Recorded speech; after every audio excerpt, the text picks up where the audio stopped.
Chào mừng quý vị và các bạn đã quay trở lại.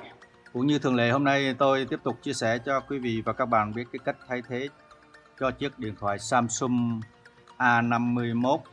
Trên tay tôi đây là chiếc điện thoại Samsung A51. Thì chiếc điện thoại này đã bị hư màn hình, mất hiển thị rồi quý vị và các bạn. Qua video thì quý vị và các bạn thấy hay, thấy hữu ích thì hãy nhấn like và chia sẻ và đăng ký để ủng hộ Miền Trung VN. Còn bây giờ mời quý vị và các bạn cùng tôi thay thế cho chiếc điện thoại Samsung A51 này một chiếc màn hình mới. Việc đầu tiên để tháo được chiếc màn hình này ra khỏi thân máy thì chúng ta phải khò nóng cái nắp lưng của chiếc máy này lên để keo mềm ra và chúng ta dễ dàng tháo cái nắp lưng này ra, chiếc máy này ra.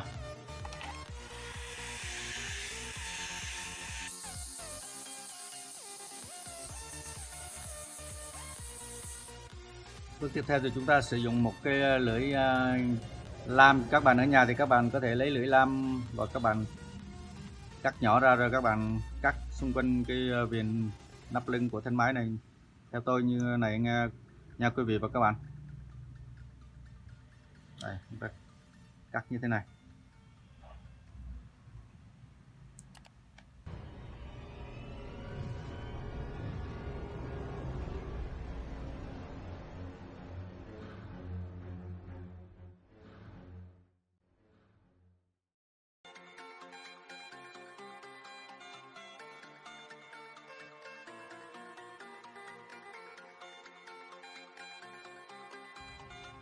Rồi như thế thì tôi cũng đã tách được cái nắp sau của thân máy ra khỏi cái chiếc máy rồi các bạn.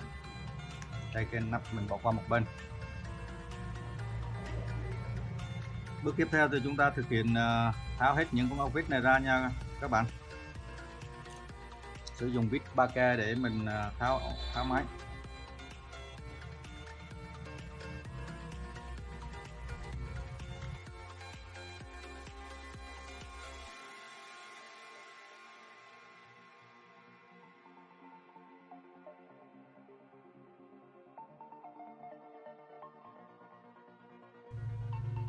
Chúng ta lấy khay sim ra nha các bạn.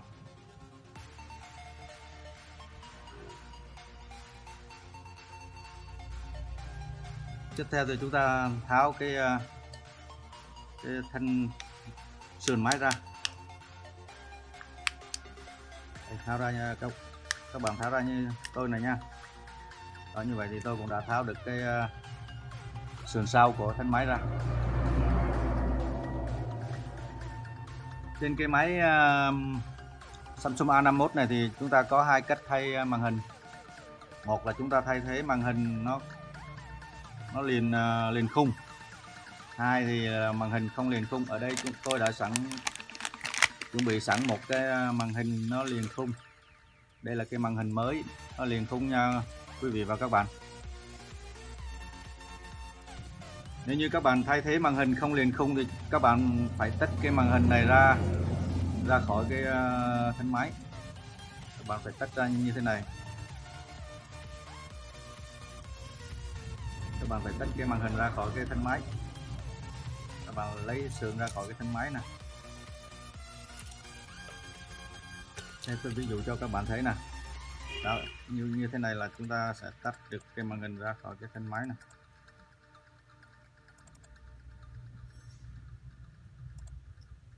Chúng ta làm sao mà chúng ta tách được cái màn hình ra khỏi cái thân máy nha các bạn.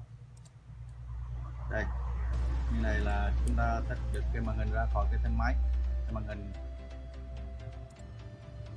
Còn đây tôi đã chuẩn bị sẵn một cái màn hình nó liền khung, có cái khung này. Thì bây giờ tôi sẽ lấy cái bo mạch này và cái bộ phận của máy bỏ qua cái màn hình này.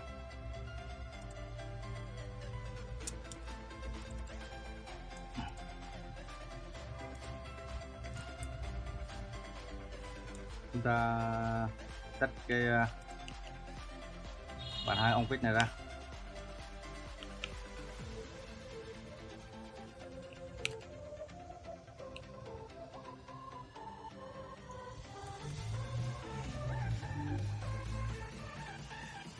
Bây giờ mình tách cái cụm bo sạc này ra khỏi cái sườn máy nha các bạn. Lấy cái này ra luôn. Đó, chúng ta tách ra như thế này. Đây là cái dây anten đó các bạn, dây truyền tín hiệu anten.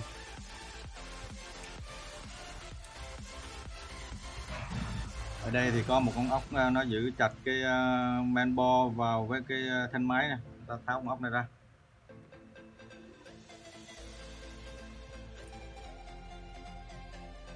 Tách cái socket pin ra nha các bạn. Đó. Bây giờ mình lấy cái bo mạch này ra khỏi cái thân máy nè, bỏ ra đây. Ở đây thì có cái loa, chúng ta tách cái loa này ra.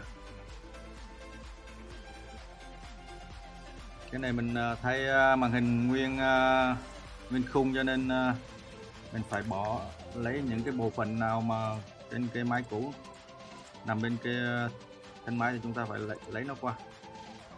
Ở đây thì nó có cái rung, nếu như bên này không có rung thì chúng ta phải lấy cái rung này bỏ qua đây, nhưng mà ở đây có rồi thì thôi, chúng ta không cần phải tách nữa.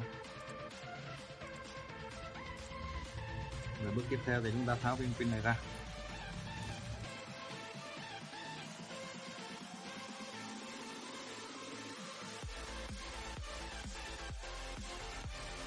Ở trên cái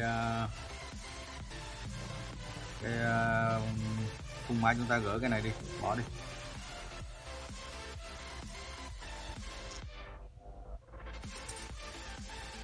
Và bây giờ chúng ta thực hiện ráp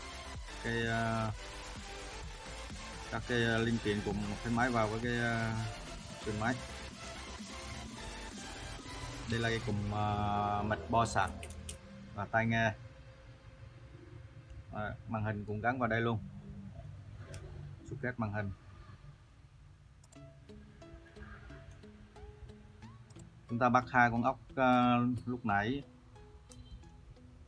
của cái này là cái cảm ứng nhìn dạng khuôn mặt đó các bạn, cái này nè, đó.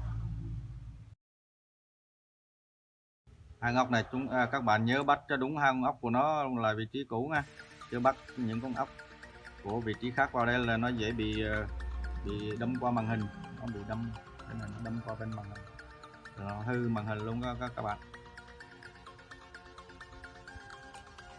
Chúng ta ráp cái bo mạch này vào đây.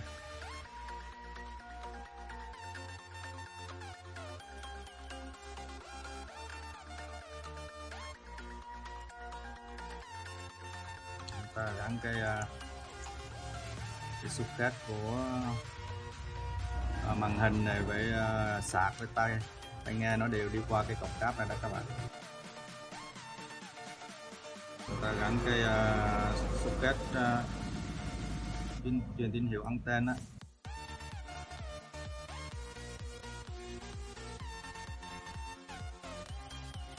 Chúng ta gắn socket pin vào. Rồi để kiểm tra cái màn hình mới nó lên như thế nào thì bây giờ chúng ta cho máy nó khởi động lên nha các bạn.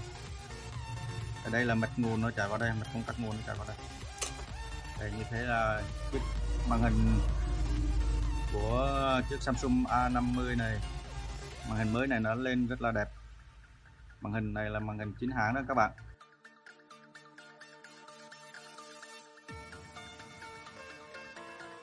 Trong quá trình máy khởi động thì chúng ta ráp cái sườn sau của thân máy vào luôn các bạn nha. Ráp con ốc này vào đây. Rồi bước tiếp theo thì chúng ta ráp cái sườn sau của cái thân máy vào.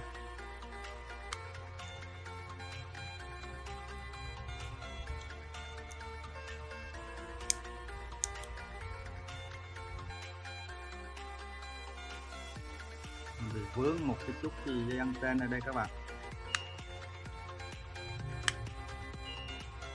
vướng cái dây anten nó bị trồi lên, đẩy nó không sập được.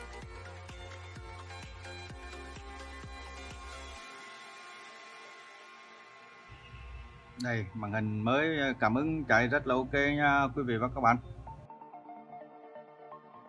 Rồi bây giờ chúng ta bắt hết những ốc của cái thân máy vào.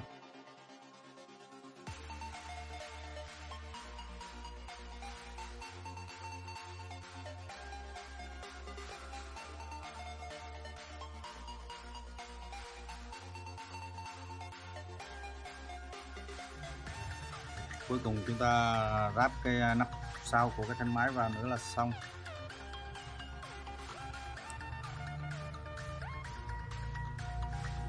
Rồi như vậy thì tôi cũng đã thực hiện thay thế cho chiếc điện thoại Samsung A51 này một cái màn hình mới đã thành công nha quý vị và các bạn. Cảm ơn quý vị và các bạn đã quan tâm theo dõi. Xin chúc cho quý vị và các bạn thật nhiều sức khỏe, nhiều niềm vui. Hẹn gặp lại quý vị và các bạn trong video lần sau.